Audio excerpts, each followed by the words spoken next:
بسم اللہ الرحمن الرحیم، الحمد للہ والصلاة والسلام علی رسول اللہ۔ آج کی حدیث سنن ترمذی سے، اس کا نمبر ہے 1940، اور اس کے راوی ہیں ابو سرمہ رضی اللہ عنہ۔ ابو سرمہ رضی اللہ تعالی عنہ یہ غزوہ بدر اور دیگر غزوات میں بھی شریک ہوئے۔ چند روایات ان سے مروی ہیں۔ ان کا نام مالک بن قیس یا قیس بن مالک تھا رضی اللہ عنہ۔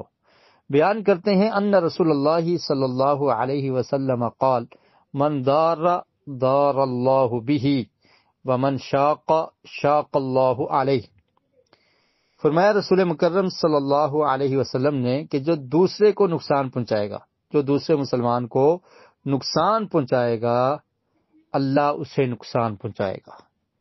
یعنی اس کو کسی قسم کا نقصان پہنچانے کی کوشش کرتا ہے، وہ جانی نقصان ہو، مالی نقصان ہو، یا اس کی عزت کو مجروح کرنا، یہ نقصان ہو، کوئی بھی نقصان کوئی مسلمان دوسرے مسلمان کو پہنچانے کی کوشش کرتا ہے تو اللہ کے رسول نے کیا فرمایا؟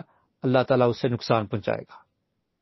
بلا وجہ اگر آپ کسی کو تنگ کر رہے ہیں یا بلا وجہ اس کی بے عزتی کر رہے ہیں یا بلا وجہ اس پر کوئی تہمت لگا کر مشہور کر رہے ہیں یا بلا وجہ اس کو اذیت پہنچا رہے ہیں اپنے ہاتھ سے، اپنی زبان سے، وہ مالی نقصان ہو، جانی نقصان ہو، کوئی بھی آپ اس کا نقصان کرنا چاہتے ہیں تو اللہ رب العالمین اسے نقصان پہنچائے گا۔ اب آپ دیکھ لیں کہ جو انسان کسی دوسرے انسان کو نقصان پہنچانے کے بارے میں سوچتا ہے تو اسے ذرا یہ حدیث ذہن میں رکھنی چاہیے کہ میں بلا وجہ اس کو تنگ کر رہا ہوں، اس کے نقصان کا میں سوچ رہا ہوں اور میں اس کو نقصان پہنچا رہا ہوں، تو وہ رب العالمین جو میرا بھی خالق ہے، اس کا بھی خالق ہے، تو وہ اللہ تعالیٰ اس کو نقصان پہنچائے گا، اس آدمی کو جو بلا وجہ کسی دوسرے مسلمان کو نقصان پہنچاتا ہے۔